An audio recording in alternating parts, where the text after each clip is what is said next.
I could understand how you'd be curious. I mean, you walk in and you go, what is it? What is this place? Walking to a Church of Scientology is very much a new kind of experience. It's not like a church that I was used to walking into, you know. It's very modern looking, you know, very, very clean. You know, it was a very friendly atmosphere. People come in every day, all the time. Just walking in. Hey, what is this? What is this place?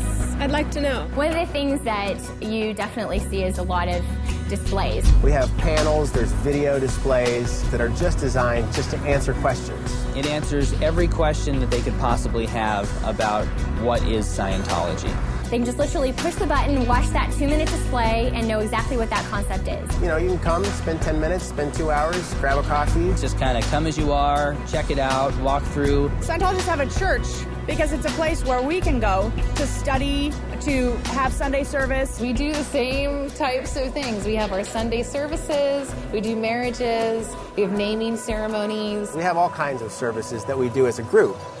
But one thing that's particular about Scientology is that there's also a personal aspect to it. You can kind of choose, like, okay, what do I need help with in my life? The first thing probably most everyone does is a course.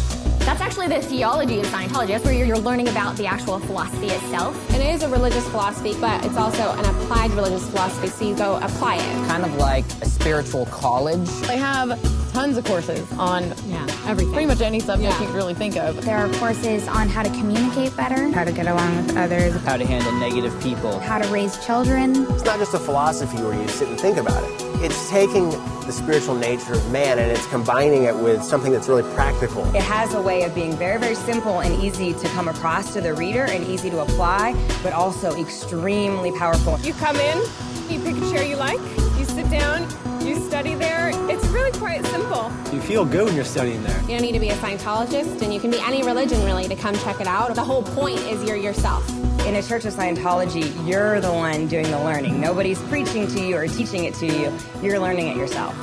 Well, here at the church, we deliver courses, we deliver personal counseling called auditing, and we deliver the purification rundown. The purification rundown actually opens the way to spiritual progress. It's an all-natural regimen which frees one from the harmful effects of drugs and toxins. Old drugs that you took, pesticides, you sweat all those things out of your system and you feel so much more alive. It's revitalizing. The simplicity and the power of it is immeasurable.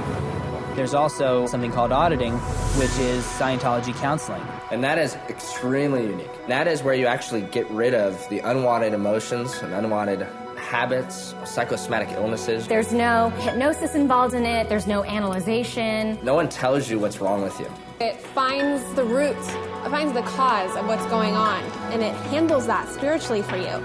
You are given back yourself. You start to recognize really who you are.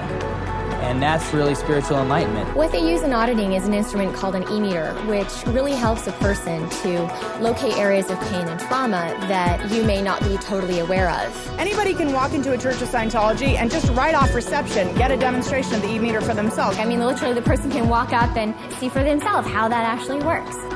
The tools in Scientology are used for you to help you with the areas of your life that you're having trouble with. It's a personal experience for an individual. It's not lumping everyone into the same ball of wax because we all know it, we're all different. Any person that walks into my course room is a totally new person with their own story, with their own life. And as you take that journey, you become more and more you.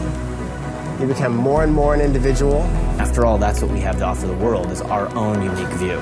There's churches in Paris, in London, in New York, Moscow, Germany, all over Europe. In Madrid, in Africa. The best way to find out about something is really to look for yourself. It's as simple as opening the door. You're always welcome.